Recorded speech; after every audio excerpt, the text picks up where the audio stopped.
Hooray, we are live. Live. Hey everyone. Yeah. Hi, Nimue and Draco and Vera Faith. All three are in the house. Awesome. Very good. So we are going to get right down to it. We've got the paper right here. And in fact, let me see if the view on this will work this way better. And actually, I think that I can go to that page and make it and blow it up and make it bigger too, like You with my should be able to. screen. Yeah, I'm not Yeah, sure exactly how StreamYard works on your host end, but yeah, you should right. be able to. Um, okay. Yeah, this is not the way to do it.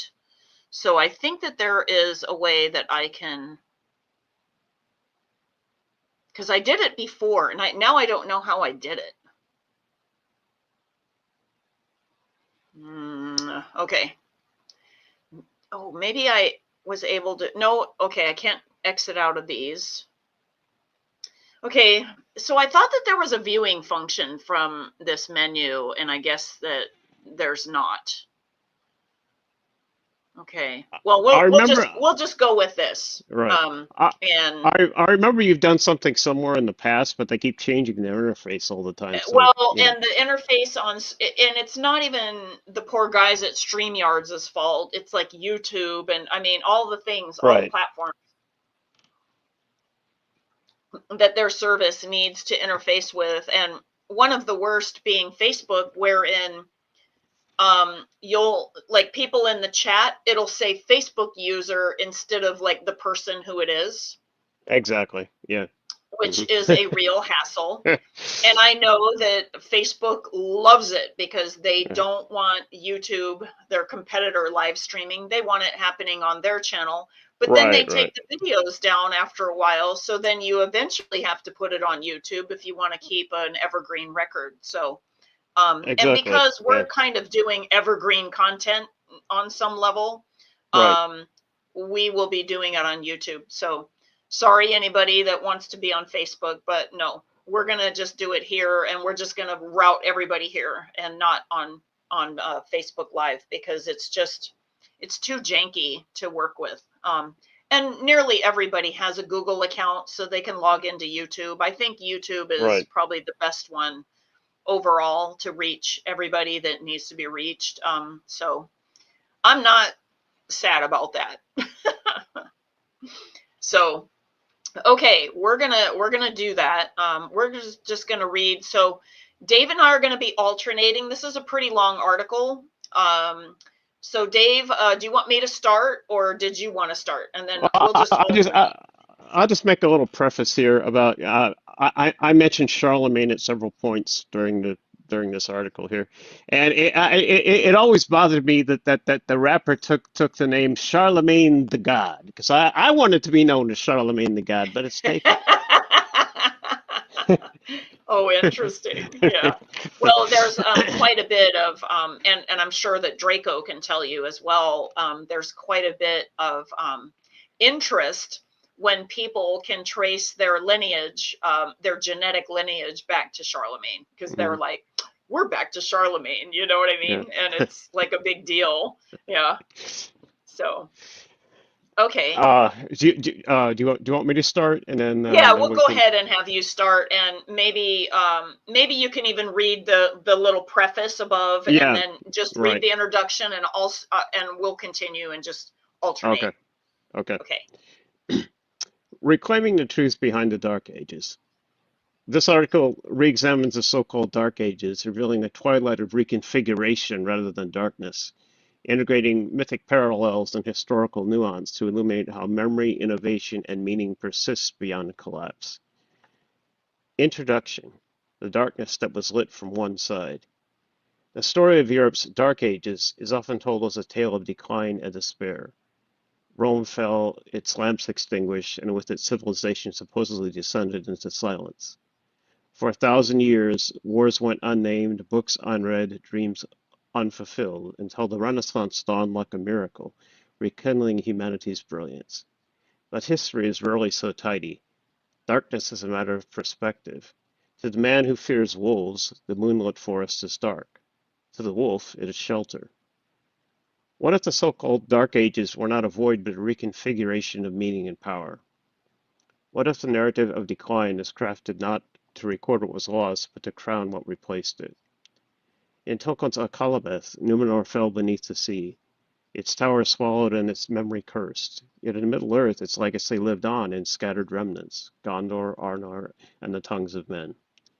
To call the ages after Numenor dark would miss the truth. The light remained, fragmented and refracted, but unextinguished. The same is true of the Europe's so-called Dark Ages. This is their real story. Okay, who named it dark? Historiography as power. The term Dark Ages did not emerge from within the period itself. It was coined by Francesco Petrarch in the 14th century, who looked back at what he saw as the decay of classical grandeur. For him, the age between Rome's collapse and his own humanist revival was a time of spiritual night, lacking poetry, philosophy, and the refinement of antiquity. Later, during the Enlightenment, thinkers cemented the term as a rhetorical weapon. By calling the Middle Ages dark, they crowned themselves as the bringers of light, champions of reason after centuries of ignorance. To them, medieval Europe was not a complex ecosystem of kingdoms, monasteries, merchants, and scholars. It was a blank canvas upon which they could paint their superiority. Modern historians increasingly reject the term, seeing it not as an honest description, but an ideological judgment that obscures the nuance of an age that was neither silent nor blind.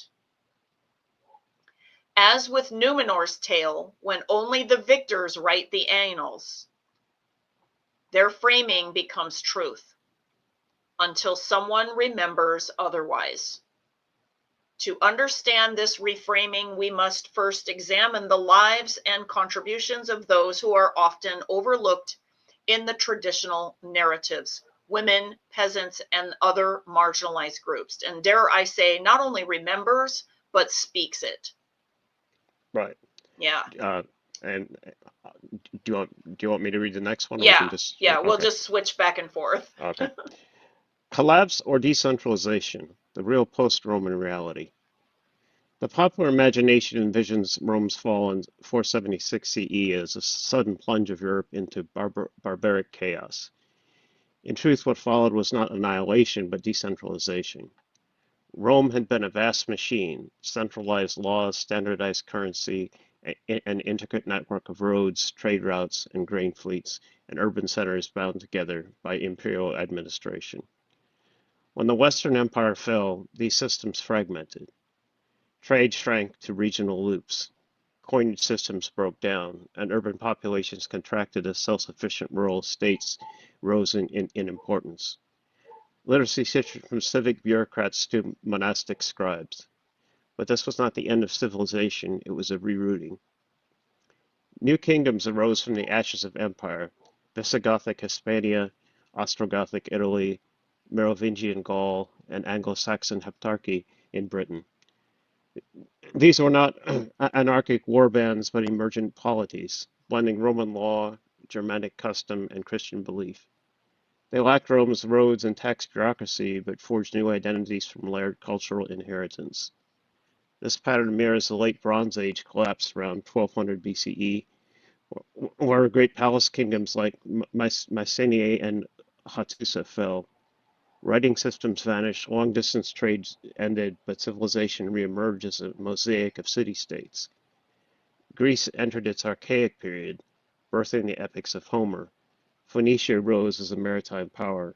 New polities forged fresh cultural syntheses. In Tolkien's Legendarium, the downfall of Numenor shattered a centralized imperial order. From its ruins arose Gondor and Arnor, kingdoms built by those who carried fragments of Numenor's memory across the sea. They lacked its grandeur and immortality, but were alive, keeping the light burning in Middle-earth's fading age. So too with post-Roman Europe. To call it dark is to miss the truth. It was a twilight in which new stars began to shine. And environmental factors, climate and society. Environmental changes also played a significant role in shaping post-Roman world. Around 576 CE, a series of volcanic eruptions triggered what historians now call the Late Antique Little Ice Age, leading to crop failures, famine, and societal stress. Bede, the venerable historian of early medieval England, wrote how harsh winters and poor harvests tested the resilience of communities. Despite these challenges, societies adapted through innovations in agriculture, such as the heavy plow for northern soils and the three-field rotation system, which increased food security and population growth. These environmental pressures highlight the interconnectedness of human history and societal and natural forces. Just as climate change affects our modern world, it shaped the transformations of the early Middle Ages, forcing communities to innovate or perish. Okay, Byzantium, the lighthouse in the dark. While the Western Roman Empire collapsed into regional kingdoms, its eastern half, Byzantium, remained a citadel of continuity. Known to itself as the Roman Empire, Byzantium carried forward classical Greek philosophy and science, Roman law, recompiled under Justinian Christian theology in its Greek patristic forms, and artistic and architectural traditions blending East and West. Its capital, Constantinople, stood as the greatest city in Europe for nearly 1,000 years after Rome fell, commanding trade routes between Asia and Europe. Its scholars preserved Aristotle and Plato, Euclid and Galen. Its theologians wrestled with mysteries of incarnation and Trinity. Its emperors built Hagia Sophia, a dome that remained the world's largest for nearly a millennium. Byzantium was to the fallen West what Gondor was to the lost kingdom of Arnor. Gondor maintained Numenorean knowledge, archives, and high speech. Even as Arnor fell into ruin, Gondor remained a bastion of civilization. Its stewards held the flame in the absence of a king, preserving what they could. Likewise, Byzantium was the white tower of the ancient world, its light hidden by distance and rivalry, but unquenched. When the Renaissance dawned in Italy, it was not from nothing. It rose partly from the embers carried westward by Byzantine refugees fleeing Constantinople's final fall in 1453 with their manuscripts and memories. Greek scholars such as Gemistus Pletho reignited interest in Plato. Manuscripts of Homer, Aristotle, and Euclid passed into Italian hands. Without Byzantium, there would have been no Renaissance as we know it. To call this age dark is to ignore the lighthouse that burned beyond Rome's horizon. The West slept in twilight while the East kept watch by the older stars. Do you want to check for any questions, or should I will. we That's go? a good idea. Looks like everything is fine, so we'll keep going. Okay. The Church, guardians and editors of memory. When Rome fell, general literacy collapsed alongside imperial infrastructure. Into this vacuum stepped the Christian Church, specifically the monasteries of Western Europe. Monasteries housed scriptoria, rooms dedicated to copying text. Here, monks preserved Latin grammar and rhetoric, select philosophical works reframed to support Christian doctrine, and technical knowledge for practical use. But these memory vaults were selective. Works that contradicted Christian cosmology, focus on eroticism, or contain ritual magic or pagan religious practices were often neglected, left to decay, or actively destroyed. Even texts that survived were rarely transmitted untouched. Monks added glosses, marginal notes interpreting meaning through theological lenses, and commentaries reframing philosophical concepts as precursors to Christian truth. In this way, knowledge was preserved not as neutral data, but integrated in the Church's symbolic architecture. The Church's role mirrors Rivendell in Tolkien's Legendarium. Rivendell housed archives of the Elder Days lore, songs, and histories. Its knowledge was curated and interpreted for the needs of elves and men. Its preserved memory was not really a library, it was a filter, a guide, a gatekeeper. This dual role raises an enduring question. Was the Church a preserver of civilization or its censor? The answer is both. Without monastic scriptoria, far less of antiquity would have survived. Yet their memory is transmitted within a theological frame, recast to serve doctrine and spiritual order. Like Elrond deciding what truths to reveal to the fellowship, the Church's scribes acted not as mere copyists, but as narrative stewards, shaping how the West would remember and what it would forget. Wow. Illuminated manuscripts and technological innovation in art. One of the most striking achievements of the medieval church was the creation of illuminated manuscripts, which combine artistic beauty with intellectual rigor. These handcrafted books, adorned with intricate illustrations and gold leaf, were not just repositories of knowledge, but also masterpieces of craftsmanship. The Book of Kells, circa 800 CE, for example, showcases the fusion of Celtic artistry with Christian theology, its vibrant pages telling biblical stories through symbolic imagery. Similarly, the Lindisfarne Gospels reflect the synthesis of Roman, Germanic, and insular styles, embodying the cultural hybridity in the early Middle Ages. Technological innovations in art also emerged during this period. Stained glass windows, such as those in the Chartres Cathedral, transformed light into a medium of storytelling depicting biblical scenes and saints in luminous colors. Advances in metallurgy led to the production of chainmail and swords, essential for both warfare and trade. These developments demonstrate that medieval artisans were not merely preserving the past, but actively pushing the boundaries of creativity and technology. Primary sources like Bede's writings provide insights into the significance of these works. In his Ecclesiastical History of the English People, Bede describes an awe-inspiring impact of illuminated manuscripts and sacred art on communities, emphasizing their role in fostering devotion and education.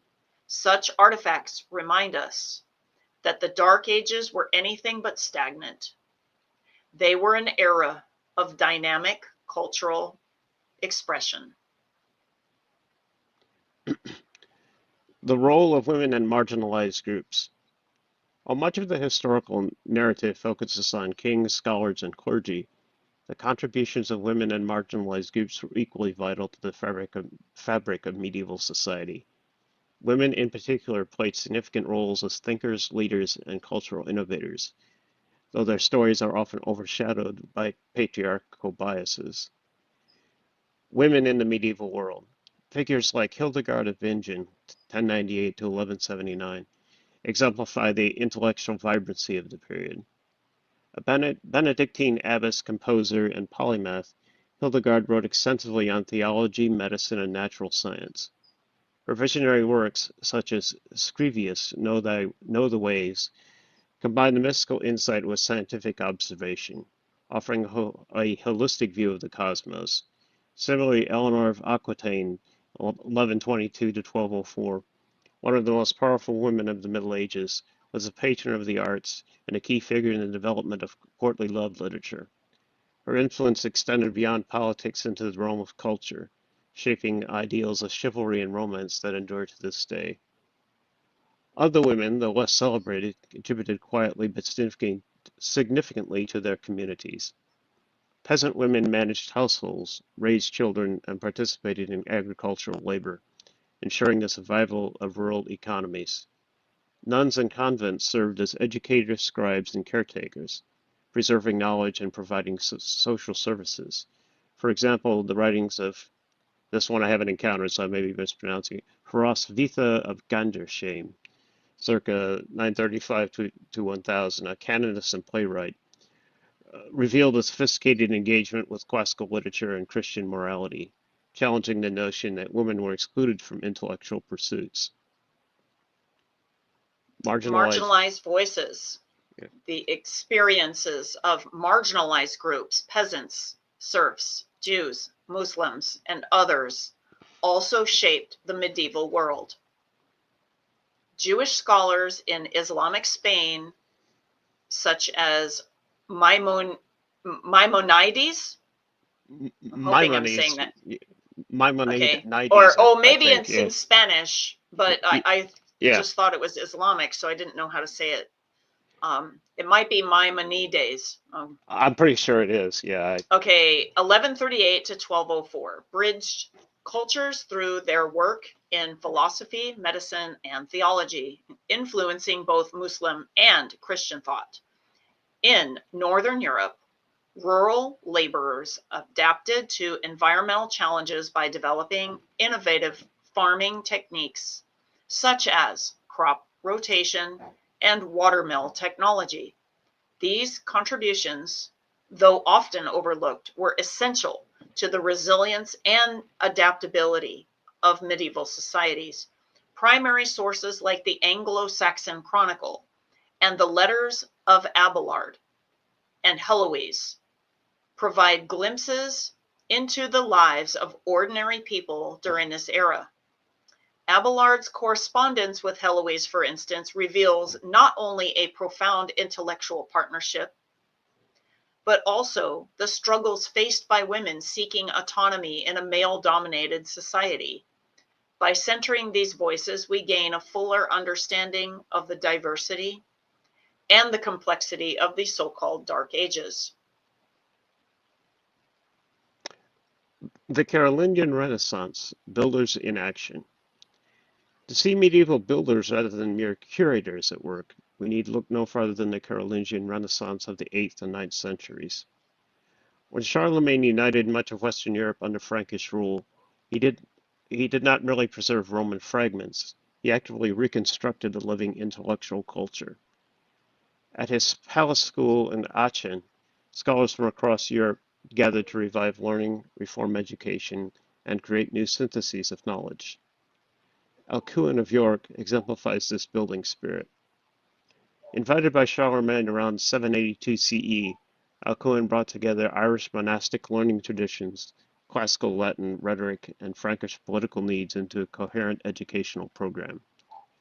He standardized Latin grammar and handwriting, the clear Carolingian manuscript scribe that remains the basis for modern lowercase letters, established a curriculum for cathedral schools across the empire, and created new textbooks that integrated Christian theology with classical learning methods.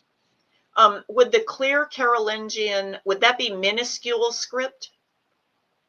Minuscule script, yes. Sorry. Okay, I wanted to make sure because maybe it replaced a word. You know, sometimes like when editing programs like change a word, so I thought that I would find out. Okay. Yeah, it's actually when doing this research for this paper, I looked that up, and yeah, it's actually there's a site out there that basically lists type I think it's called typography through the ages or something like that. Oh, and awesome. and there's a example of it there. Yeah. Okay, brilliant. Okay, Excellent. let's see. We're at the top of the next piece. Right. This was not mere Okay, preservation. yeah. Yeah. This was not mere preservation, but active cultural engineering. Alcuin understood that knowledge must be transmitted through living institutions, not just copied manuscripts. His reforms reached beyond the court, establishing a network of schools that would educate clergy and administrators for generations. The Carolingian Renaissance produced new forms of Latin poetry, historical chronicles, theological treatises, and even vernacular literature. Most tellingly, Charlemagne scholars saw themselves as restoring not just Roman learning, but something greater, a Christian empire that would surpass its pagan predecessor.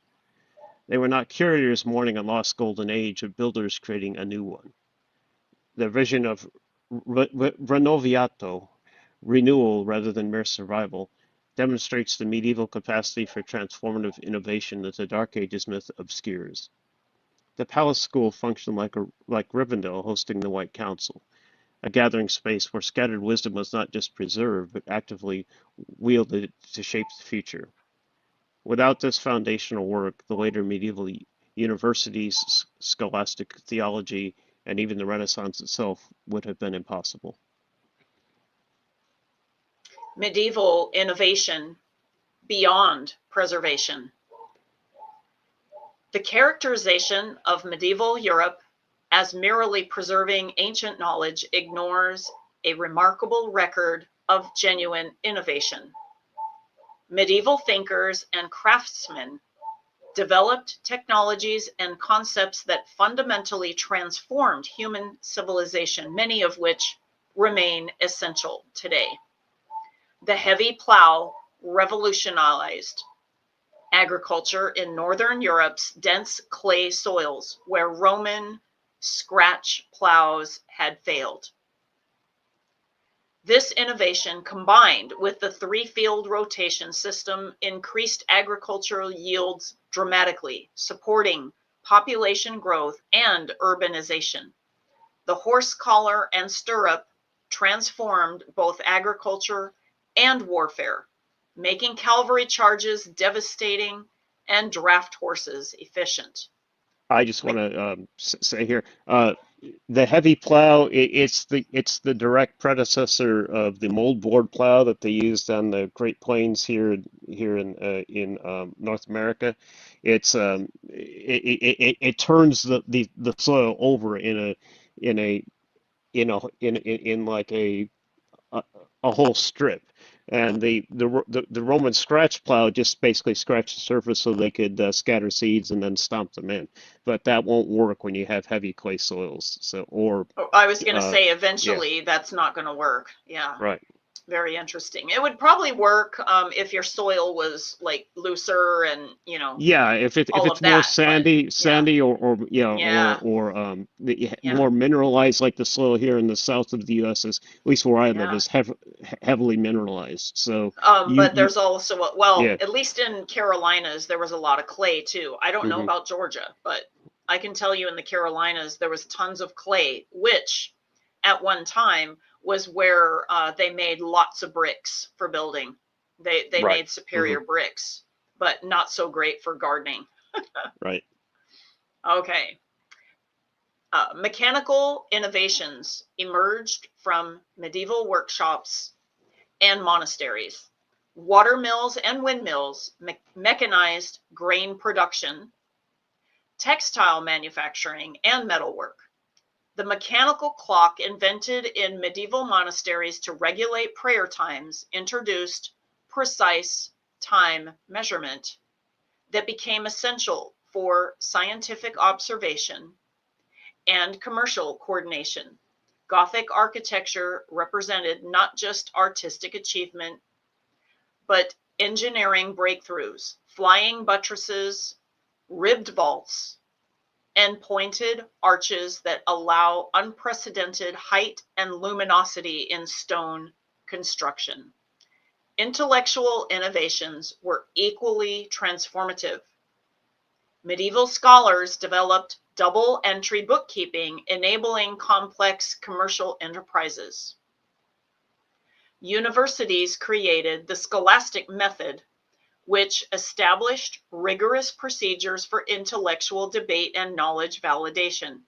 The scientific method itself emerged from medieval Islamic and Christian traditions of empirical observation combined with logical analysis. Even in realms we consider purely modern, medieval foundations prove essential. The university system, with its degrees, faculties, and academic freedom, is a medieval invention. Parliamentary government and representative assemblies developed in medieval kingdoms. The concept of international law emerged from medieval canon law and diplomatic practice. These innovations arose not despite the medieval worldview, but because of it. The integration of faith and reason, the belief of the natural world reflected divine order, and the conviction that human knowledge could approach truth. These principles motivated sustained intellectual effort across generations. Medieval builders didn't just copy the past, they constructed new conceptual architectures that supported centuries of subsequent development. Before I start the next one, do you want to check see if there's any questions? I will definitely do that. Okay, because we're halfway through now. Everything, no questions so far. Okay. Okay. What is not copied perishes, the physical death of memory. Most classical texts were not burned by mobs nor banned by decree. Their end came quietly, by the laws of entropy and silence. Ancient manuscripts were fragile. Papyrus, the standard writing material of antiquity, decayed rapidly in Europe's damp climate. Parchment lasted longer, but was expensive and frequently reused. When a text ceased to be copied, it was doomed. Mold, insects, and humidity degraded stored scrolls and codices. Fires, accidental or in sackings, erased libraries entirely. Rats and rot consumed what humans no longer valued. Once the medium fails and there is no backup, the code is gone forever. The word pamphlet tells a tragic story. Monks scraped old parchment clean to reuse it for newer text. Pagan poems were erased for sermons, philosophical treatises overwritten by saints' lives, medical or astronomical works replaced by liturgical commentaries. Sometimes modern imaging technology recovers these buried voices, as with the Archimedes pamphlet set, but most are lost beyond recall. In Tolkien's world, Rivendell and Lindon preserved much of the Elder Days' memory. But when Elrond and Círdan sailed west, what was not carried aboard their ships was lost to Middle-earth forever. The songs, stories, and wisdoms, unrecorded or unremembered, perished with the land that held them. Likewise, in our world, knowledge not copied, taught, or integrated into living memory simply dissolves, not with a cataclysm, but with a silent erosion of inattention. No achievements? The blind spot of Eurocentric myth. The myth of the Dark Ages claims that nothing of value happened for 1,000 years, that Europe fell into intellectual silence, and the world paused until the Renaissance. This narrative reveals more about its tellers than its subjects. In truth, the medieval world was alive with innovation, just not always where Western historians chose to look. From the 8th to the 13th centuries, the Islamic world flourished. Mathematics developed algebra through, I'm going to hopefully not pronounce this terribly, Al-Khwarizmi, okay, Al-Khwarizmi, whose name gives us algorithm. Optics revolutionized understanding of light and vision through Ibn al-Haytham. I think it's Ibn, yeah, Ibn, because that's the Islamic, yeah, so it's Ibn al-Haytham, yeah. Okay, I'm doing my best. Okay. Yeah, I'm not familiar with reading No problem. No problem. Islamic or, All right. Hebrew, like All right. those. I'll do my best. Medicine advanced through Avicenna's canon, which became a standard in both East and West. Astronomy refined planetary models and observational precision. This knowledge entered Europe through translation, movements in Toledo, Sicily, and the Crusader states, feeding the later European renaissance of learning. As previously explored, Byzantium maintained classical scholarship, Roman law, and theological debates at a level unseen in Western Europe for centuries. When Constantinople fell in 1453, its fleeing scholars catalyzed the Italian Renaissance, bringing Greek texts and methods westward. Even within Western Europe itself, innovations abounded. The heavy plow revolutionized agriculture in northern soils. Three-field rotation increased food security and population growth. Windmills and water mills, mechanized grain production and metalwork. Gothic architecture created engineering marvels of stone and glass. The idea that medieval Europe was static ignores the very cathedral still standing across its landscape. To the hobbits, Gondor was rumor and legend. Its white towers and archives were as distant as the stars, yet it lived and fought and built wonders unseen by their small, quiet folk. The blindness of the Dark Ages rhetoric is similar.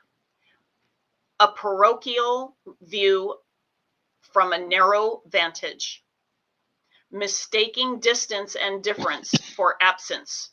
The darkness lies not in the age, but in the eyes of those who refuse to see. And I just want to the whole fall of Rome thing. Most people, you know, consider that that the fall of Rome happened around CE 400 or thereabouts. But it actually, the that was the fall of the Western Empire. The Eastern Empire lasted until the fall of Constantinople, and that was 1453. So over 1,000 years, Wow. later. So, Yeah. when I speak of the fall of the Roman Empire, they for whatever reason they choose to ignore the eastern half, which preserved a lot of the knowledge and so forth. So even though it became Islamic to a large extent, but so what? I mean, the data was still there, The you know. data was still there. Yeah. Yeah. So Okay. interesting.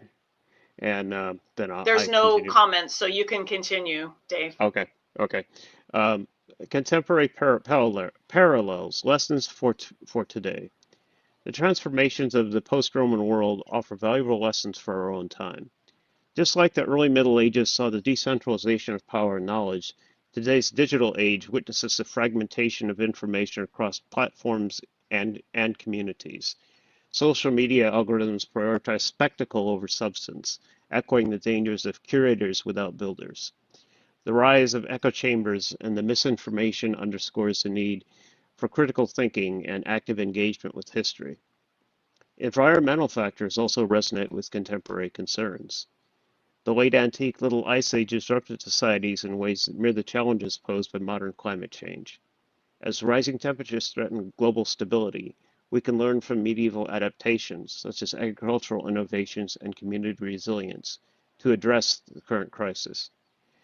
Moreover, the role of women and marginalized groups in shaping the medieval world reminds us of the importance of inclusivity in building sustainable futures.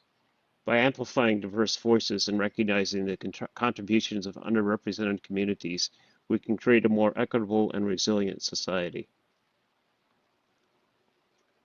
And a truer society too. Yeah, In that exactly. Yeah. I believe that, and we're seeing it now, where we see like people that have a certain opinion one way or the other, they'll, in a quote science community, which is supposed to be interested in the truth and always searching, ends up resting on their laurels and saying, no, I'm right, and this is my thing. And a lot of that, I believe, is, financial reasons. where Well, and there, there's gain to be had from certain positions to be held about certain things that turn out to be later not true. And but it's not tested, in the right way. And so one of the things that I think it needs to happen, and probably it did happen back then, but we're not told about it because history does have a way of like just not telling the full story. I do believe that eventually the truth surfaces, but it probably wasn't, uh, evident, and there probably was a lot of loss in the process. there's also what you said just a little earlier about science. There's also a strong gatekeeping aspect to it in the sense that I Yes. have, as an amateur but nonetheless quite skillful pure mathematician, I have ideas about how using instead of linear algebra to to to power the neural networks in AI, if you use topological math, you could actually have something that could actually think in a simulation of a human rather than just pattern match. I have Mm. ideas of that, but since I don't have a degree, my ideas are considered to be so much crap by Well, I will ac tell you something that is academia. So happening, and this is like by witnessing astrology, human design, like many systems that have ancient, underpinnings, okay, that we've ignored for a long time and many hundreds of years.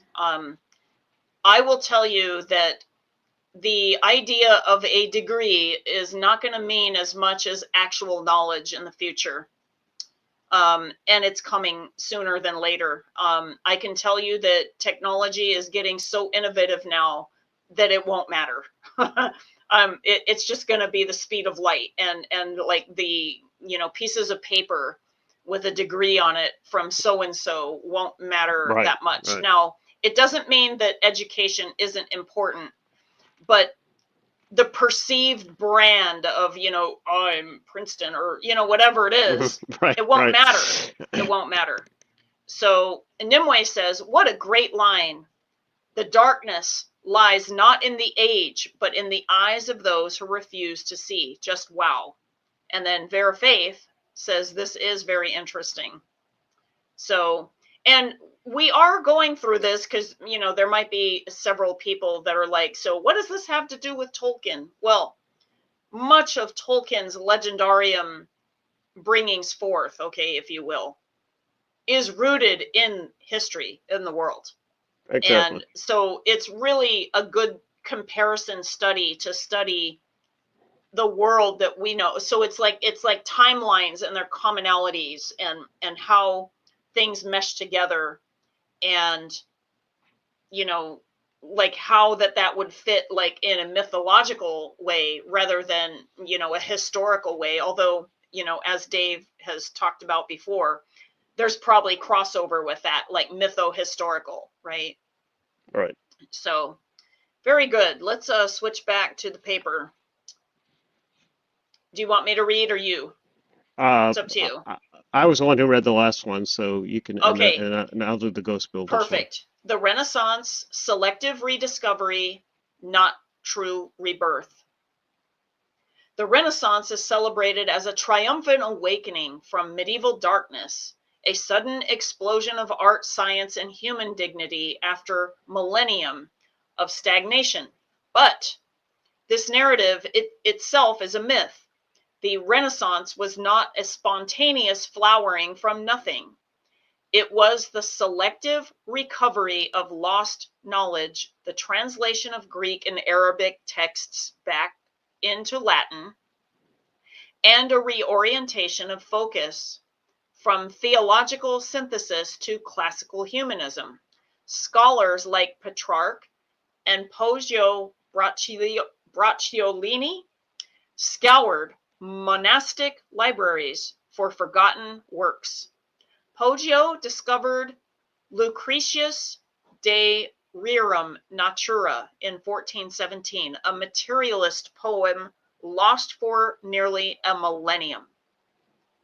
Manuscripts of Plato, Aristotle, Euclid, Galen, and others arrived in Italy, often via Byzantine refugees fleeing Constantinople's final fall in 1453, but much remained lost.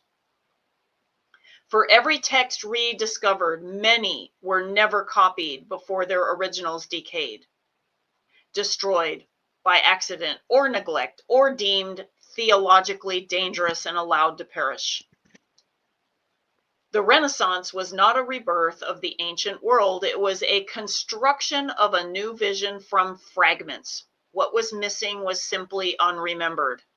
When Numenor fell, Elendil and his sons carried fragments of its lore to Middle-earth.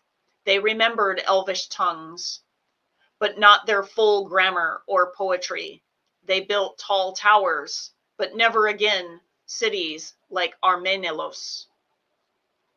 They honored the memory of the West, but could no longer sail to it. The Renaissance was similar. Europe rebuilt from what little it could recover, dreaming of Greece and Rome through the distorted lens of fragmentary texts. It was not a birth, but a ritual of reclamation, remembering what was forgotten, integrating it with new aims, and framing it as a return to an imagined golden age, even as it created something different. So what you're trying to say, Dave, is that because of fragments, you have to fill those places in. And Precisely. then by Yes. doing so, it's not actually a reconstruction, but a reimagining. Right, right. Yeah. Uh, So that's very interesting. Ghost builders, I'll let you take over. yeah. Ghost builders, the erasure of medieval achievement. The Dark Ages myth has spawned a curious modern phenomena, the denial of human agency in ancient and medieval accomplishments. Popular theories claim that aliens built the pyramids, that advanced lost civilizations created Stonehenge, or that interdimensional beings engineered the great temples of South America. These claims follow the same pattern as dismissing medieval achievements. They erase human ingenuity by projecting their own sense of civilizational inadequacy onto the past. Consider how this logic operates. If medieval Europeans were truly barbaric and ignorant, then surely they could not have engineered Gothic cathedrals that still inspire awe today. The soaring vaults of Chartres, the mathematical precision of its rose windows, it's the acoustic engineering that carries whispered prayers. Such achievements require not just technical skill, but profound understanding of geometry, physics, and sacred symbolism. Yet the Dark Ages narrative would have us believe that these same people were incapable of intellectual sophistication. The alien hypothesis reveals our modern alienation from embodied knowledge and collective purpose. We struggle to imagine how medieval communities could organize thousands of workers across generations to build a single cathedral. Maintaining architectural vision and spiritual dedication across decades or centuries. This seems as impossible to us as levitating stone blocks, not because it violates physics, but because it violates our assumptions about human cooperation and meaning. Archaeology refutes these fantasies outright. Egyptian pyramids were built by organized labor forces with detailed records, worker villages, and tools found in situ, that is to say, in place.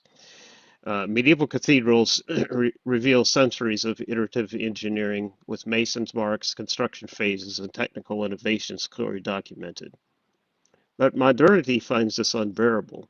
The idea that pre-industrial peoples possess such symbolic intentionality and collective will challenges our narrative of progress.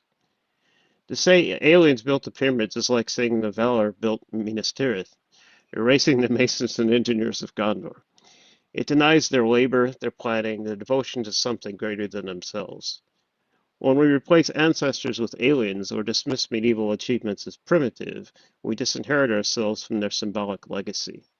We become consumers of spectacle rather than inheritors of wisdom. The medieval cathedral builders worked within an integrated worldview where geometry was sacred, labor was prayer, and beauty served divine purpose. They understood what we have forgotten, that human hands, guided by human minds oriented toward transcendent meaning, can create works that outlast empires. If we no longer believe humans could build such monuments to meaning, how can we believe humans can build anything worthy again? The ghost builders phenomenon and the Dark Ages myth spring from the same source, our inability to recognize forms of intelligence that differ from our own. Just as we project aliens onto ancient achievements, we project darkness onto medieval brilliance. Both deny the continuity of the human capacity across time and culture, leaving us spiritually orphaned in a cosmos we imagine to be empty of meaning, except for what we can engineer or market ourselves. Well, do you think that maybe people do that because they can't bear the fact of devolution? In other words, like when the wise ones that went before that made those things, if they die and pass That's one of away, it. That's and one of my all of ideas. Yeah. their documents, you know, fade away and mold Mm. away and everything, that they wish to feel like that they are progressing as humanity, but what's really actually happening is that we go up, we go down, we go up, we go down. Like it's Yeah. just a process, and maybe they don't want to see that we're in kind of a spiral in some ways, very very advanced, but in other Well, ways we yeah. are Well, very much in a devolution.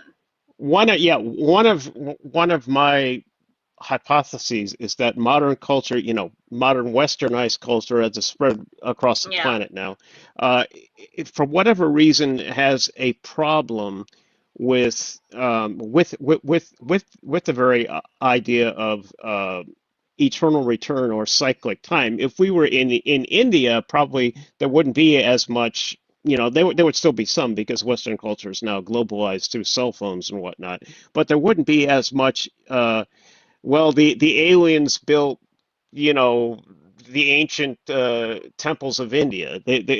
Some people might say that, but they would be left, no, these were our ancestors that built it. But in this culture, it's like the aliens did it, man. You know. Uh, Well, and you know, I do wonder about what aliens actually are. In other words, they might be not what we think they are. Like they might not be from outer space or whatever. It might be that they're interdimensional, like, you know, the fairy, you know, it used to be the fairies did it or whatever, thousands of Right. years ago. Well, you're right. Well, So, I personally would have less problem with the fairies did it because this whole alien thing, as in modern culture, with that crazy frizzy haired dude who says, "I'm not saying it's the aliens, but it's the aliens, man." or Whatever his whatever. name But is, I mean, they could just uh, be a reworking of the uh, fairy yeah. abductions and everything that happened in Europe all the time. I mean, There's it's all possible kinds that of that's lore. All you have to do is look around. You know? it's possible that the frizzy-haired aliens guy is like the degraded end stage of the fairies did it, but I would prefer if they want to do that, they return to the original. The fairies did it, yo. You know, Well, that's it. and that might be okay. So it might just be a reworking of that. Uh, So it's not that he may be wrong. I do think, oh, now I will say that some of the things they can go into tangents and even when they're not proven, and then they keep going in the tangent and they keep going in the tangent and they keep, that's what bugs so me. Yeah, that's the a whole problem. tangential branch I points. I, I totally understand looking at theories. Okay, and they do preface it with theories, but But it isn't a um theory in the it would scientific be sense. much better if they did some theory but like did a lot more factual. Okay, and they do have Well, some facts but that they put out, but But it they isn't a theory in the scientific sense because you need a hypothesis and you need a control group. They have neither one. It's just an unsourced idea. I could say flying monkeys came out of my ass and built the world, but they're invisible, so you can't see them. right. There's your unfalsifiable I idea. mean, I Uh, see what you're saying. I see what you're saying. My point though is that even if that happened or not, something would still have to be leaving behind some footprints.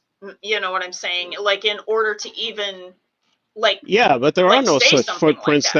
Okay. that can be verified. So, that's the problem. Well, okay. And the thing is they do have some verifications of some things. And I wish that they, in that show, that they would spend more time on the things that are actually founded. Okay. Like minerals in the ground when, you know, crop circles happened. Like, wow, This is not something we know of Earth. Okay, a chemist says, I don't know what this is. That is science. Okay, but when it's just, like everything, like that they have this whole theory, and maybe the whole show is just to be sensational. That's what Maybe I the think. whole show is not to be scientific. But I think that they'd gain a lot more,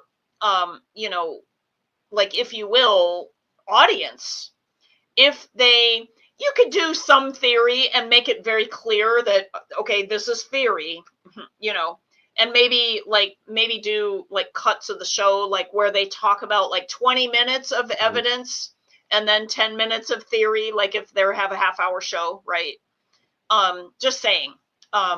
So Nimue said resonant threads, and that was back when we were talking about the humanity with picking up these picking up the remnants, that it's resonant threads. Like I could see how that would definitely work. Now we do have some comments here. Do you think, and this is from Nimue, do you think that the lost knowledge is intentional, or the belief that the other than human beings are the great minds behind ancient architecture in an attempt to separate us from our own power? Yeah, that could be very definitely a thing. It could be.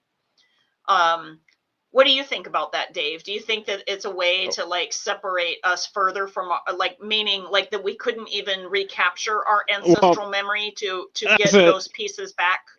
As an autistic person, I really can't produce a model of neurotypical thinking, so I don't have a clear idea of why they think the way I do. I can just observe the behavior. I see. But there seems to be, from what I can observe, there's a growing gap between cultural folk belief, over cultural folk belief about the aliens built it, and it almost seems to be like they don't want to believe that their ancestors could have this knowledge, that for some reason and how it got lost, and it's and just too devastating and too painful and too for some traumatic. reason, for some reason it threatens them. Now I don't know why it threatens them, but I can perceive that it does. Well, think about that. Like, you don't want to be living in a thing where you feel like you're making progress and then realizing the progress was already made by the ancestors and we have no access to it. So why the hell try? So I could see why but I mean, you would create a reason, right? But I mean, life is pain. You have to deal with it. Okay, but think about the detriment to some people with that realization. Okay, and by the way, it's possible. Like I said, it's possible. Okay, yeah. And by the way, we won't really know the truth until it's our time, and that'll be fine. But I would say for most people, they wouldn't even try anymore. Then they'd be like, whatever. Now, I kind of see that in our society now. The consumerist energy, the lazy factor, the I want everything done for me and I want it now.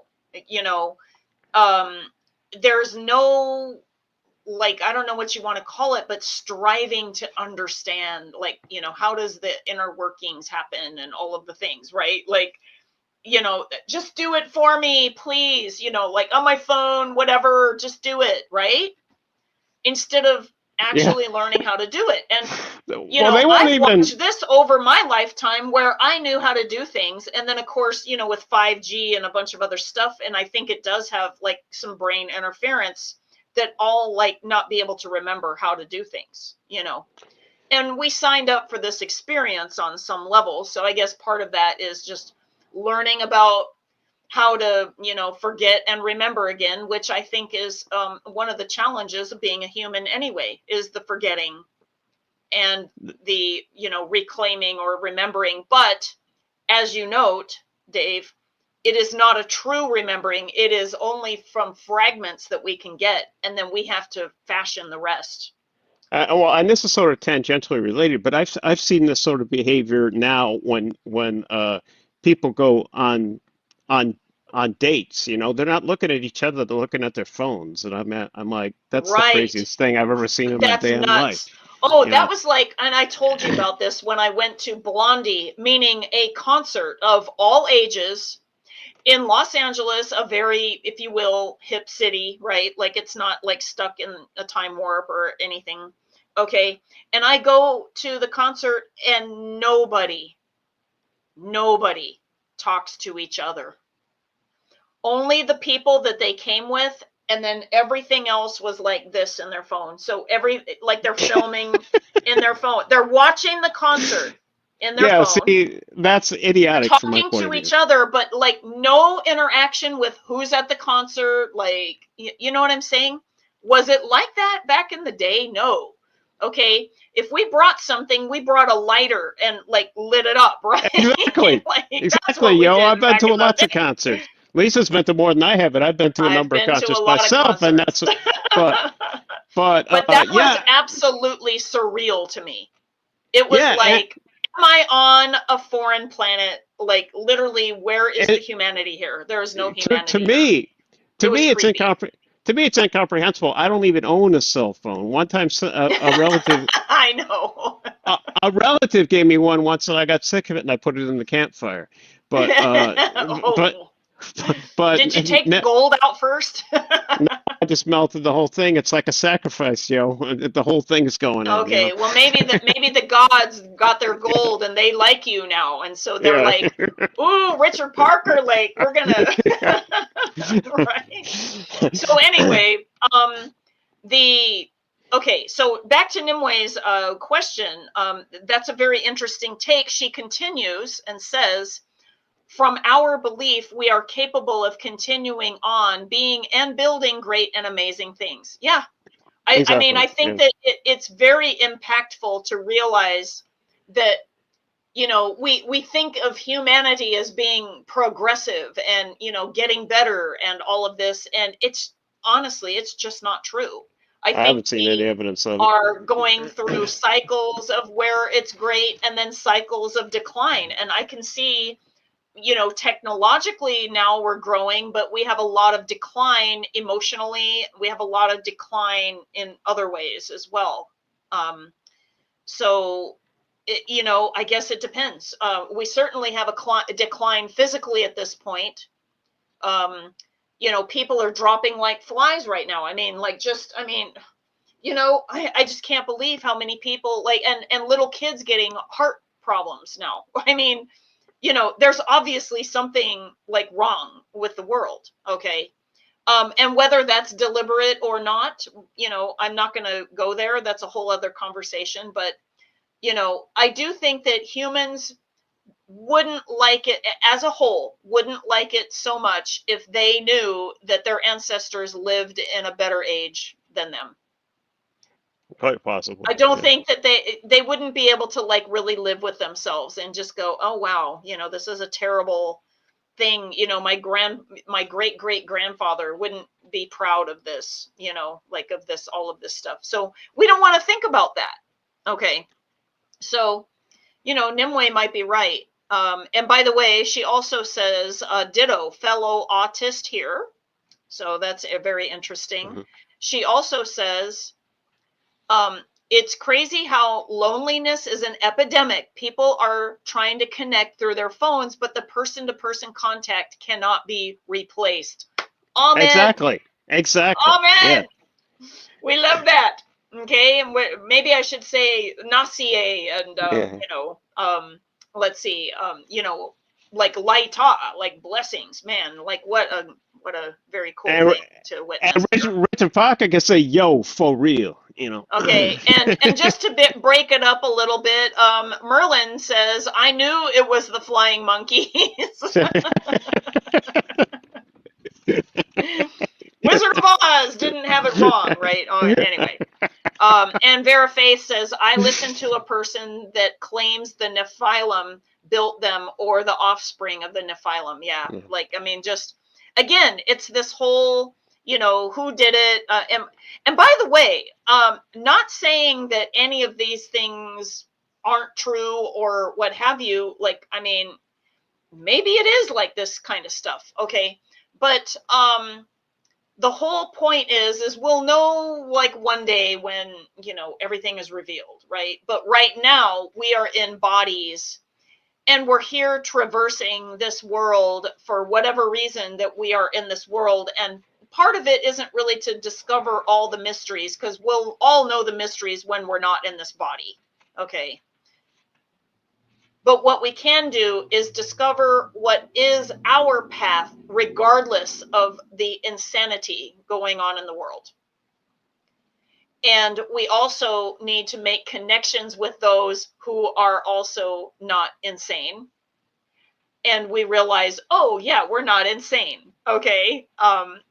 And you know, that requires a lot of like emotional processing, like a lot of maturity and growth in a way that, you know, is not really taught for us. You know, the traumas just repeat and repeat and repeat after. It's ridiculous. You know, any shamanic society, primitive shamanic society, would look at us and say we are very sick people. Definitely. Certainly You know, ones in the they Amazon would. basin. Yeah. They would. Okay. So I agree with that entirely. Yeah. So while we maybe can't be face to face, we definitely will, you know, never, you know, have AI replacement type things like, you know, hey, we'll just run a video without faces, without our voices, you know, and we'll just have it narrated by a machine. Oh yeah, that'll be fun, right? You guys come for us, we know that. Okay, being sane in an insane world makes one look insane, ironic. I know, right? Exactly. And we're not the ones that are insane. I know this. Even if everybody else says that, it's like, I know the difference. Like, and I have a really hard center, even if I'm suffering because of that. Take a look at everybody else, the overculture. I mean, and you know, they're giving the insane label. I mean, they're crazier than shithouse rats. That's my I know. professional. That's my and professional. You're not the only person to observe that. Yeah. Yeah, and it's really went downhill since the pandemic, when they isolated everybody, and then, you know, like all kinds of other things that I'll just keep my mouth shut about. I don't want to talk about it. Which I find kind of weird, because my life didn't change much at all, pre-pandemic or afterwards. I know, like you were already like, whatever. Yeah. And mine was kind of an adventure. Like I went, that's when I started all my traveling adventures, and, Right. and like ended up, I still did everything I wanted to do. I went to concerts.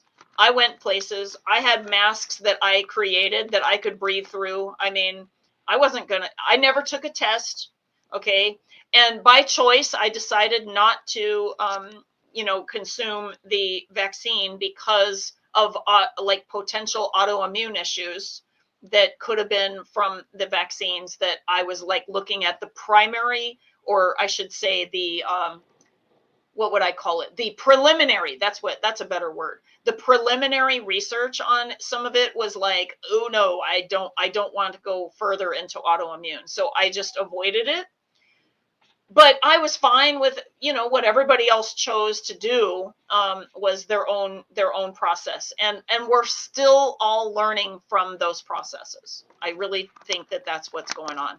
But the thing that was so crippling was the isolation piece from other humans, and then replacing it with phones, and now with AI. You know, the AI girlfriends and the boyfriends. I mean, it's insane. Okay. It's absolutely insane. I don't think that that's what it's for. I think that it's to, like, at a higher level, I think that it's supposed to help us, like, you know, as a servant, to do all the, you know, if you will, grunt work, to allow us to be more creative. Well, that's what I use AI for. Exactly the opposite is happening. The creativity is getting sucked out, you know, of a person like cocaine, you know.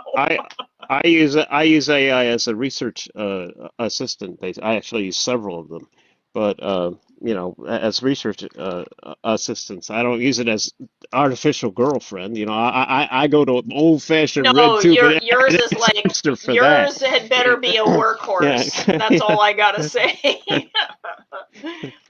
Because you have a very well, and I know you as far as like boundaries and things like that. So I'm actually I'm checking out this guy's TikTok channel, which he also posts on Facebook and Instagram. And his name is Hugh Mann, Mann. He is Planet Frog, Mm.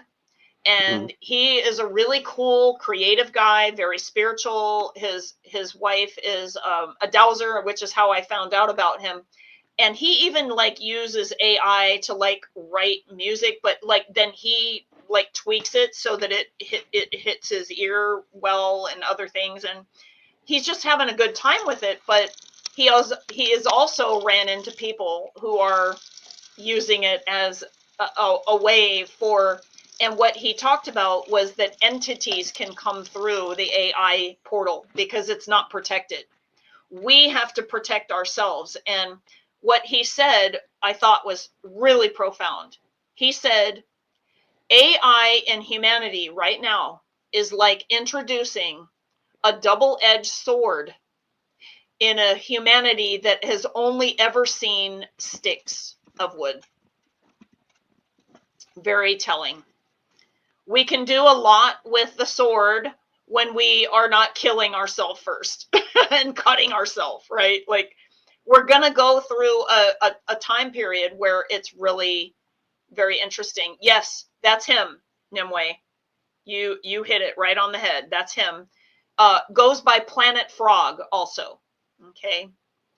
And Nimue says AI has the potential to free us up to be our best creative selves and not to replace our creativity. Exactly. That's what we are after. And but part of it, we need to know the dangers of Well, AI as well. let me tell you from a personal perspective. Nobody understands when I speak. Nobody that I personally know understands when I speak higher mathematics in my full capacity, but the AI does. So that's in that sense, it's useful. So, you know. Okay. But is that because you want to create something? Like, are you having it like so that like when you tell it all of these things, it's like, okay. And so that you have a repository for a creation process that comes from that? It's more like I interact with it and come up with solutions for mathematical Oh, problems. So, oh, yeah. okay. And by the way, that I could see that being a very good use of it, because what you're doing is you're looking for like technique on how to be taught, like how to do all of this, right? Not taught. I'm coming up with new hypotheses and new theorems, and it's at my Right. level as far as mathematics goes. So, you know, I know, I but can't. wouldn't it be Yeah, teaching if it gives you new ideas about something? Wouldn't that be in a sense teaching you something? more like exploration than Okay. teaching. Yeah, Okay. but yeah. That sounds good. Um, anyway, I wanted to tell Nimue is like grateful for this oasis of sanity and connection. So we are grateful for you as well. And let's see here. You read the Okay, functional human. mapping, and I'll read the conclusion. So, Okay, sounds good. Okay, functional mapping, builders versus curators. Throughout history, in every age of collapse or recovery, there are two types of actors, builders and curators. Builders seek to reconstruct coherence from fragments, integrate memory, meaning, and structure into a living architecture, and understand that myth, science, and history are threads in a single tapestry. They are the lore masters, scribes, engineers, healers, philosophers who will work below the surface unobserved by the multitudes, healers, and philosophers who work below the surface. Unobserved, I'm sorry, I'm reading that twice.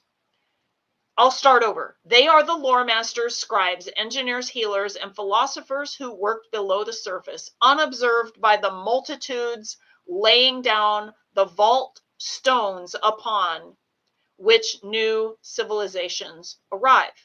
Curators maintain what remains, often mimetically, repeating phrases, rituals, or symbols without internalizing their structure. They function as caretakers of relics rather than creators of living forms. They are not evil nor useless. Without curators, even fragments would vanish. But without builders, no vault is repaired and no tower rises anew. The medieval scholastics acted as integrators, harmonizing Christian theology with Greek philosophy, preserving and reorganizing knowledge into systematic frameworks. Their dialect method was rigorous, seeking precision, nuance, and cosmic alignment. In contrast, modern preachers and fandoms often repeat slogans or doctrines without structural integration, using symbolic forms for tribal signaling rather than a reconstruction, becoming performers of memory, not restorers of meaning. Boy, that, so much weight right there. Alcuin of York exemplifies the builder's approach. Rather than merely copying classical texts, he transforms them into educational tools for a new civilization. He didn't just preserve Latin. He reformed it into a clearer and more teachable form. He didn't just maintain monastic libraries. He created a network of schools that would educate generations. His work integrated Irish scholarship, classical rhetoric, and Frankish political needs into living institutions that outlasted empires. Rivendell curated memory, preserving songs, lore, and languages. Gondor built with stone and will, keeping Númenorian flames alive in deeds. Númenor, before its fall, combined both memory's depth with building's breadth. In every age, they arise a few who can see the fractures in the vault, gather scattered fragments, and integrate them into a living, coherent structure to support the generations to come. Whether historian, coder, philosopher, or mythwrite, these are the builders. Their names are often forgotten, but their work is what allows meaning to survive collapse. The vault remains hidden, but without its stones, there is no tower. You know, I that is really powerful. And I want to say that it doesn't even have to be physical what you're talking about as far as building. It could be a body of knowledge. Well, and that was my Yeah, I mean, thought. that's My so beautiful. the thought behind it was what we're doing with this organization and just generally with the Tolkien spirituality generally is that we're rebuilding something, not curating it. Curating it is what the Tolkien scholars do, basically. They're curators, we're builders. That's the big difference. Wow, very okay. So that was like your point of adding this into the conversation. Right, right. I see. Yeah, because we are, I would say that that definitely is what we are as builders, and we want to do it in a way of integrity Yeah, with the material. Yeah, otherwise there would be no point for this organization to it exist. would be, there would There's a be whole no bunch of reason, Tolkien but scouts. also like Yeah, to have it enhance our lives, not just be right, like, oh, my little collection or whatever. right, right. Yeah, Nimue says, I agree with Dave. AI can meet you at your level better than most people can. That allows freedom of expression and term of ideas. Now, there Right, you right. go. There you go. So that could be the right use of AI. The use of AI to be a substitute friend or human is where it gets weird. That's Yeah, where it well, gets weird. And but I've seen it happen. I'm watching, and she shall remain, I'm sorry, nameless right now. But I'm watching somebody who's taken AI, and she's a very, spiritual, advanced person. But I'm seeing AI right now sending her down a rabbit hole. Okay. It is not, I mean, I can tune into, it is not a light spirit working through this, okay, because it is drenching her in so much pain, that I see is unnecessary. And she thinks that it's like, oh, you know, my soulmate like will come from this if I just put it out there, and stuff like this, you know. And I'm like, oh my God, like, you know. And I didn't understand what was happening until I watched Hugh's video about how entities are working with AI and how they're able to come through and how they can, you know, mirror, you know, like, because we are our own mirrors. I mean, and most people are not really, you know, facing their shadow, right? No offense, but as a shaman, I don't detect any entities through AI. I just see a lot of dumb humans, you know, Okay. with it. Would you say that the expression of a person's shadow could look like it was an entity? Possibly. I mean, yeah, Okay. I suppose if Okay. you're in that Because that mindset. because that would be another way that I could see that the shadow is being reflected back to them, like their Mhm. own Right, bullshit yeah, basically is being that's probably reflected more back to accurate. them, Yeah. you know. And that would be just as damaging.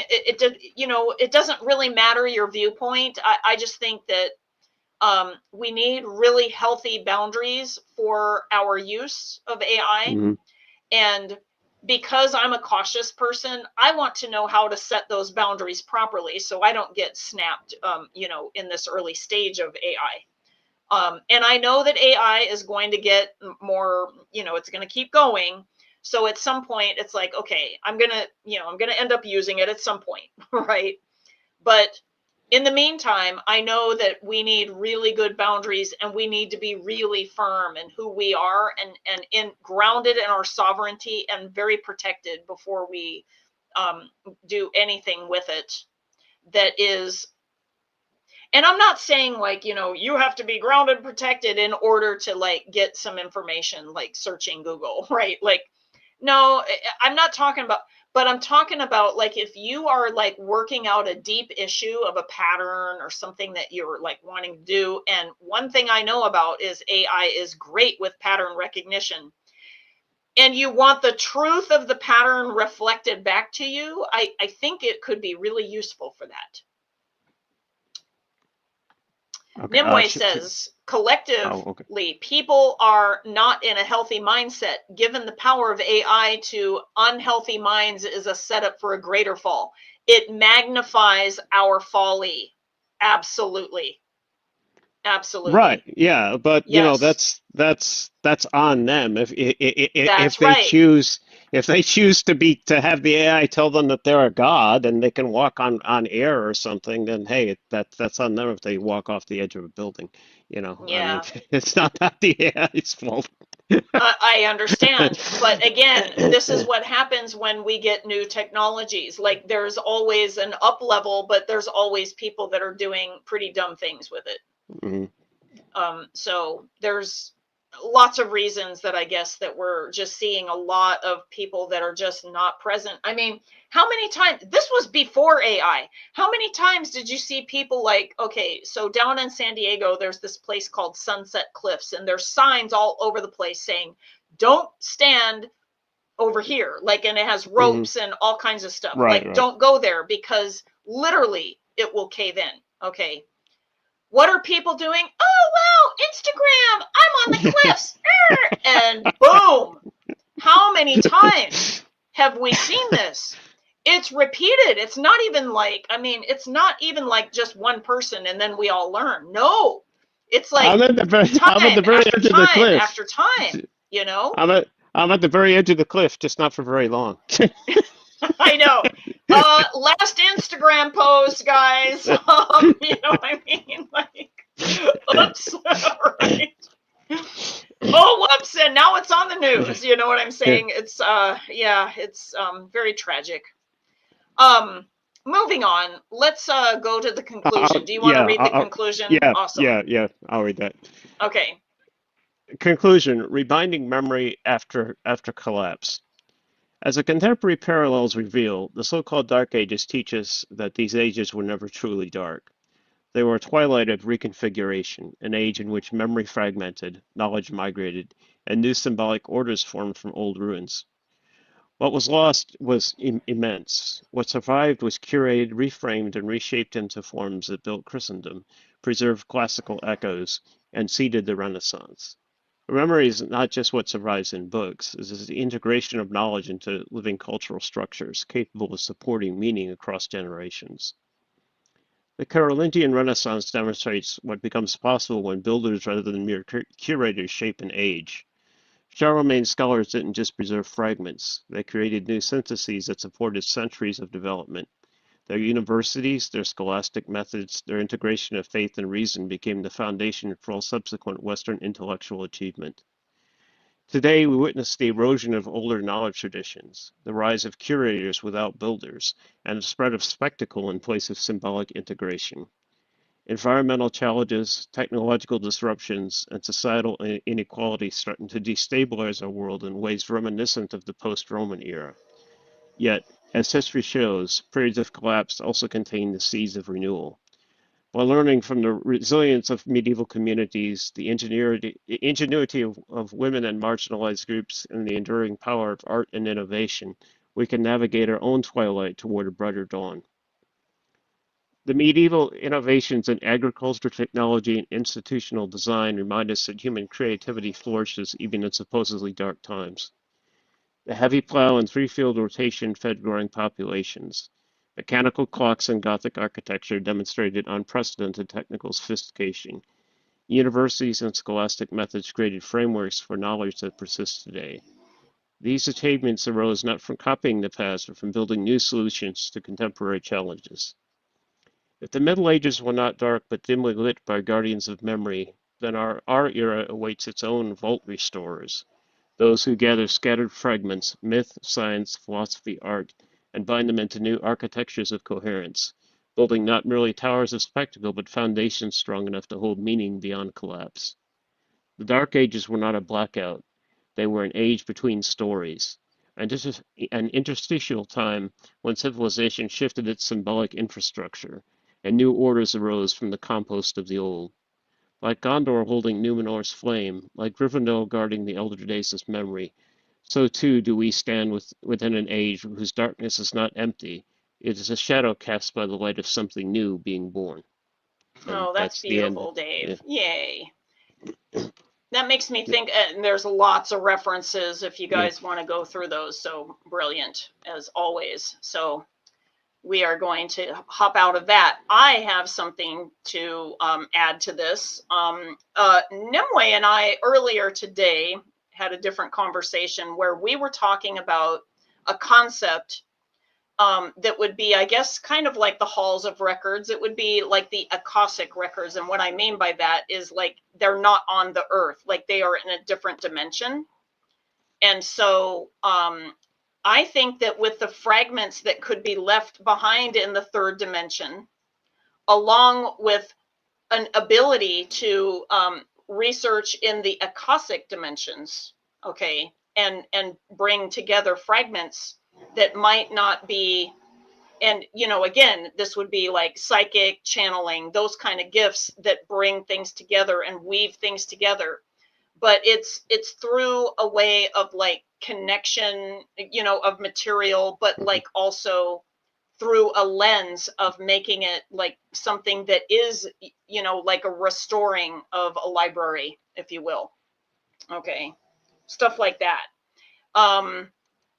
Because we did lose so much in the physical dimension because of all the stories that we talked about, like, whether they were burned, whether they were molded and just disintegrated into nothingness. Okay. And nowadays, like what we even see, like with books that were like ancient tone, like, I mean, not even that ancient, like, even, like 100 years old. And yeah, we have archives of them online, but how fast is that disappearing? Right. It's really interesting about what's going on with content and like what's going on with all of that, and how can we, preserve what's important. And in our organization, obviously, the parts that need to really be very saved is Tolkien's Legendarium, all of it, definitely. And any work that also builds upon that in a way that can be, like, I guess in a way, a spiritual lens, and that isn't just for, you know, Christians or you know, like pagans or atheists, okay, or, you know, anything. Like, they could be a lot of different things. It's just something that I'm thinking of, like, as far as like our vision of like what we're doing. Like, we're not just parroting, like you said, like to just, you know, that there's a word for that. It's called virtue signaling. Right, right. We are not virtue signaling. We are definitely, you know, like, we're called to a higher purpose, if you will. And the higher purpose isn't even for our own like identity or glory or anything like that. In fact, you know, I do think about that sometimes, like where it's like, oh, you're the founder of, you know, how does that feel? It's like, well, you know, like, I don't know, like, how is it supposed to feel? Like, you know what I'm saying?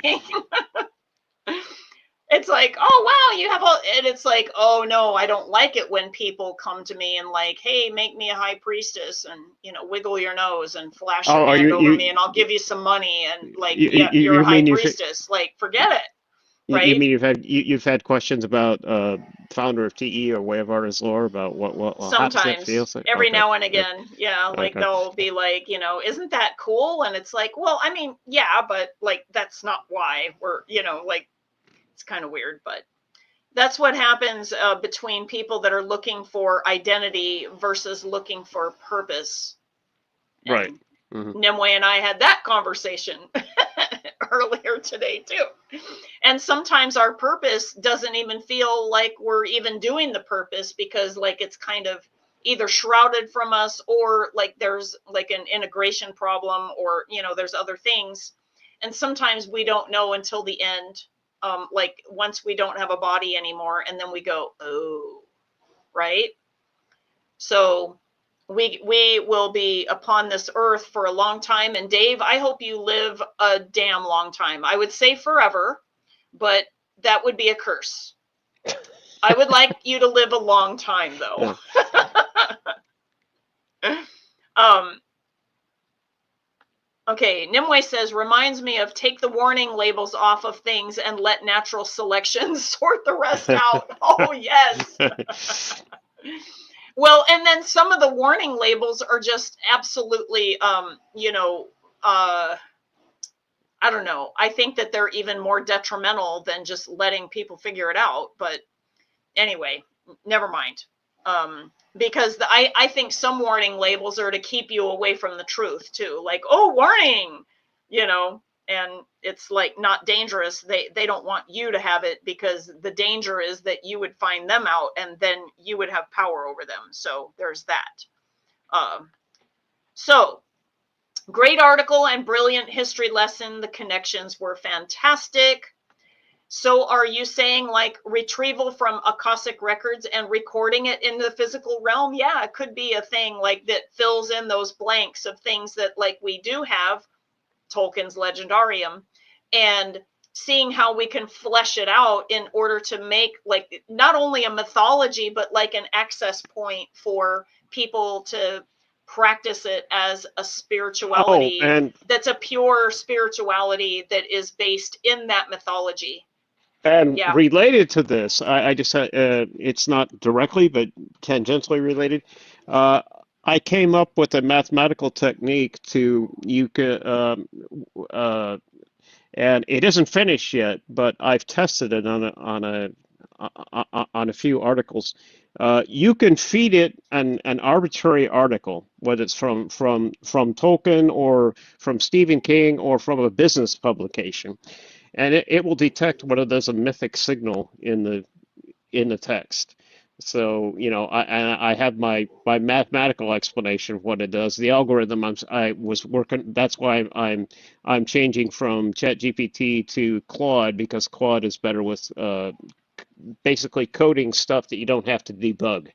But anyway, Wow. you can feed it text like that, and in that why it's useful is you can use this algorithm to determine whether a certain text is actually token-like or not. A lot of people write fan fiction, but a lot of it's crap. This detects whether it's crap or not on from a scale Wow, amazing. from from a scale from 0 to 1, 1 being extreme mythic signal, and 0 meaning basically random data, like a business publication would be, where it doesn't have Right. any mythic Okay. signal.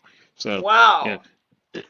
Very interesting. And by the way, did you notice I highlighted it? Says Nimue says, "Awesome, sign me up." Oh, So, what does she mean? Sign me up to? I'm sorry, I don't know what the oh, context. okay. Nimue, do you want to like specify specifically? I mean, I think I know, but I don't want to speak for you. So, can you say what you would like to sign up with, please? Because we've talked about a lot of stuff, and We're talking about quite a few things, but yeah, I'm sure that my verbal yeah, it memory might be only a good my idea for her to just be specific and say I'm what she a wants to sign up for. I'm a I'm a visual thinker. My verbal memory only lasts 30 seconds, so there you Okay, are. okay. Well, and a picture is 1,000 words, so Right. that's good enough, right? So maybe that's okay in your case. So, okay, well, we'll wait for Nimue to talk about what she wants to sign up for. My thought was that she would sign up for like helping build our particular, the way that we're trying to do the integrity of building this body of knowledge that we are doing. And later, I would love to see it in a physical way, like in, like like not a church, because we're not Christian, but she wrote back. She says, for fleshing out the material by intuiting or retrieval and recording into the physical. Oh, that would be Well, yeah, amazing. that's part of what my That's internal amazing. Okay. that's part of what my internal research and development group I call Mythic First is designed to do. So right now I'm the only member. So yeah, Right. if you want to sign Yeah. up. Okay, that's awesome. Nimue, you may want to write to Dave, and I'm pretty sure you have his address already, but if not, um, then we'll get you two connected. Okay, pretty sure you guys are already connected though. Veraface says, I do talk to AI, but you gave me pause when you said entities that can come through. I will be careful. Yeah, I mean, and there's no okay. Part of it is that you need to realize that AI is your servant rather than your best friend. You don't want to put it in equality with you, okay, or worse, over you in like value, okay, where you think AI is God. Like, you don't ever want to do that. You want to be the one that has the commands, and AI doing the servant work for you, then you're okay. However, I will, again, you should check out those videos that he talked about, because he talks about how they actually come through. And by knowing how it happens, it may help you like keep them out of your space when you are using AI, or like shut it down if you figure out something's wrong and saying, oh no, like this is a creepy voice and something changed. It's like a sensing that you would have, and that you could like, okay, we're going to shut this down. Okay. So, yeah, we would never make it a god either, but you would be surprised at how people feel like that they don't even have to think anymore, and the AI will do it for them. So, they just really give away their authority to AI instead of being grounded and sovereign in their own energy. Nimue says, I can see how a shielding video might be helpful for our community. Good idea. Shielding while using AI. I think that would be a great video. Shielding anyway, sure, but shielding while using AI, I think that's another level, and I think that could be a really good video. We would definitely need DeKindre around for that, because he's the other AI user in this organization. I have not really dived into it. I am not afraid per se, but I want to know what I'm doing. It's not like I want to just start picking up the sword and swinging it around, right? Like in the world of Styx. I want to go, what is this sword? And how do I, like, you know what I mean? How much does it weigh? How, you know, like, and how sharp is it? And, you know, all the things before I pick it up. And then I'm and able to do it. and That's me. I'm I'm a cautious. and Lisa can tell you I'm a bit different generally. I don't use shielding for anything. I just have a big AK-47. That is my shield, you know. So Well, and I think that you have a natural shield in place, yeah, and that's why you don't really need a shield. And by the way, Dave, I wouldn't even call you an empath. no, I'm not. You know, That's what I'm talking about. yeah. So people who are empaths, it's a different, if you will, ability. Could be a curse, right? Okay, whatever, you know, it's kind of like, you know, we have this happen, but like there's, you know, advantages and disadvantages. Okay. Not only can I not tell or perceive what people are thinking, I don't care either. You know, so that's a big difference there. You know, it's like, Okay. you know, There is nothing wrong with it, on the level of you've got to really keep your sovereignty. Okay. mhm.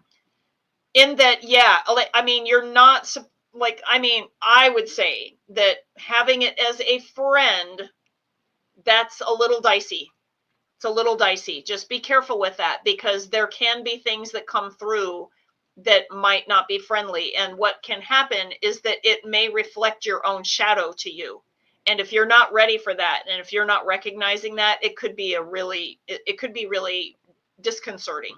Are So you answering somebody's just, question I'm or? answering Vera Faith. Oh, She oh, says, oh, sorry to oh, okay. admit this. I talked to AI as a friend. Yeah. I didn't know anything was wrong with it.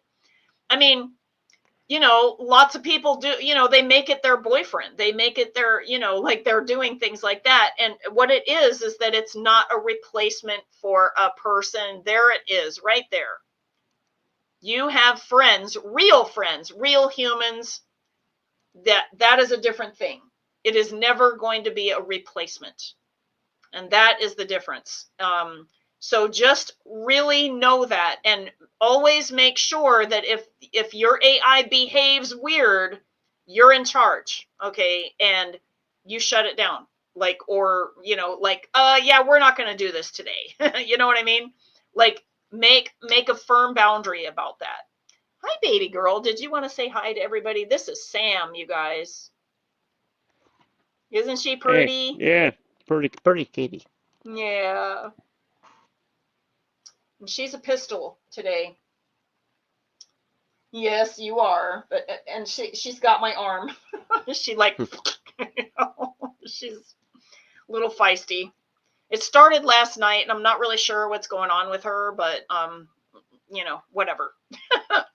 So okay, Faith says I will. There you go. So now you know, Faith, and check out Hugh Mann's videos that he has. He has a couple on YouTube, but he has them more on Instagram and TikTok and Facebook.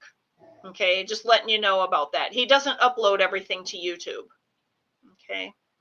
And Merlin made a couple of symbols. I can't really see, but he's probably, you know, like, because we're at the end of our conversation. Adorable. Okay.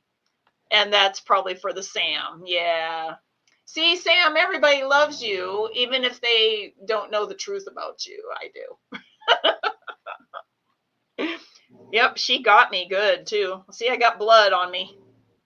Oh. Yeah, she's very feisty right now, but it's just what it is. We love you, Sam, anyways, and we're, you know, we recognize your need for space, or whatever it is that is happening.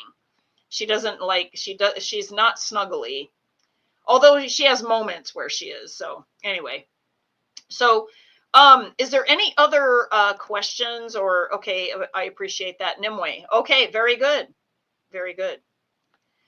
Is there any other questions or comments? Because we're probably going to wrap it up here pretty soon. And I'll go ahead and wait.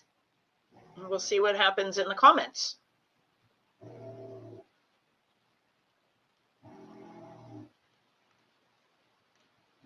Sorry, there's some construction or something going on out there. Do you guys hear I thought, the yeah, equipment? Yeah, it's in the background. Yeah. I thought it was a tiger growling at first when I first heard it several years back. No, it's machines. Oh, Nimue says, thank you for another awesome video. Yay! So Nimue, please reach out to Ariel Elwin, okay? And you have, I'm pretty sure you got his address. So there you go. And then, yeah, oh yeah, Veraface says she hears it too. So yeah, sorry about that, guys. I will let you guys get going. You have a wonderful evening, and we'll catch you later, okay? We're going to end the live stream. Okay?